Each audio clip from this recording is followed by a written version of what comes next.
pour ce deuxième rendez-vous avec le cinéma par Philippe Rouillet.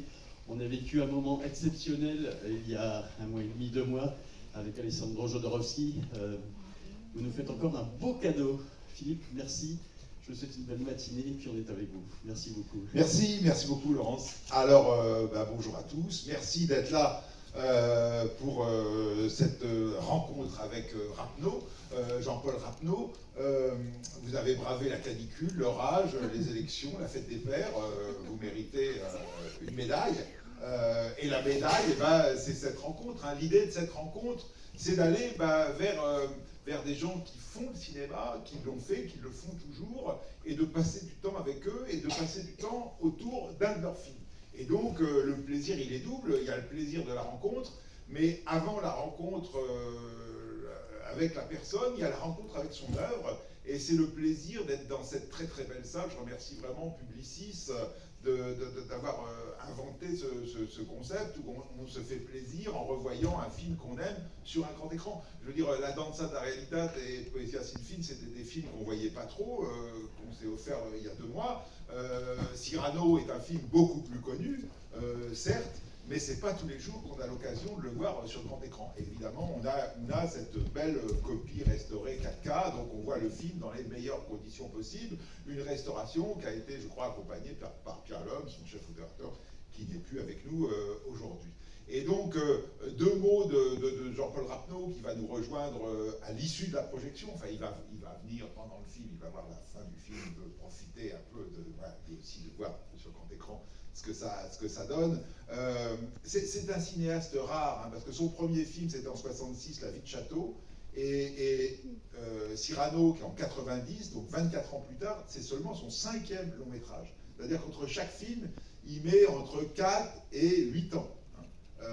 Parce que, déjà, comme il dit, après un film, il faut que j'atterrisse. Donc, il n'a pas tout de suite l'idée d'enchaîner avec autre chose. Il faut qu'il trouve quelque chose qui va vraiment l'exciter pour durer longtemps. Et puis après, il met énormément de temps en écriture, énormément de temps en préparation. Et puis, ses films sont toujours des grands spectacles. Même quand il fait une comédie, je veux dire, Le Sauvage, une comédie avec Catherine Deneuve et Yves Montand, on dit, bon, voilà.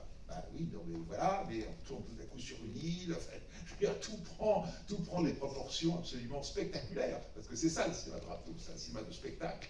Et donc, il faut du temps pour le préparer, pour le mitonner, et il a mis du temps pour faire ce Cyrano, qui a eu immédiatement un énorme succès public à sa sortie en 90. Dans la foulée, il a eu un succès au Festival de Cannes, où il a un prix d'interprétation pour Gérard Depardieu. Et puis l'année d'après, au César, il a eu 10 Césars. Hein, il a remporté 10 Césars, meilleur film, meilleur réalisateur, meilleur acteur dans un second rôle pour Jacques Weber. Voilà. Donc cette adaptation de la pièce d'Edmond Rostand est un succès qui ne s'est pas démenti au fil des années. Ce qui sera très intéressant de voir avec lui, c'est comment on passe d'une pièce de théâtre, une pièce de théâtre qui est très longue. Hein, le Cyrano de Rostand fait presque 4 heures. Avec une écriture qui est assez marquée dans son époque. C'est une pièce de 1897, donc une pièce du 19e siècle, avec des choses, si on lit aujourd'hui le texte de Rostand, il y a quand même des passages qui passent peut-être un petit peu au-dessus, qui sont très référencés à la poésie de l'époque, au théâtre de l'époque et tout ça. Donc il a fallu dynamiser le texte, tout en gardant l'essence, parce que ça reste un texte magnifique. Et puis surtout, il fallait éviter l'effet théâtre. Non pas que l'effet théâtre soit pas bien, vous verrez ici dans cette salle, dans un mois, le film de François Ozon, Peter von Kant, où là au contraire, il y a une recherche de la théâtralité au cinéma, c'est très intéressant. Mais là, le but de Jean-Paul Rappeneau, c'était de se démarquer du théâtre pour faire un spectacle cinématographique. Et on peut dire qui a réussi, mais bon, je ne vais pas vous survendre le film. Qui n'a jamais vu Cyrano ici? Ah oui, quand même quelques-uns, donc c'est super. C'est super pour vous, bravo. Vous avez beaucoup de chance, vous allez découvrir quelque chose qui dès l'entame au théâtre, avec cette idée assez forte de se dire, puisque c'est une adaptation de théâtre, on va commencer au théâtre. Évidemment, le théâtre va exploser tout de suite. La fameuse tirade du nez, la fameuse tirade de Cyrano, avec son nez, vous allez voir comment littéralement on la sort du théâtre. C'est déjà une très grande idée cinématographique. Donc, soyez attentifs à ça. Voyez le travail extraordinaire sur la langue.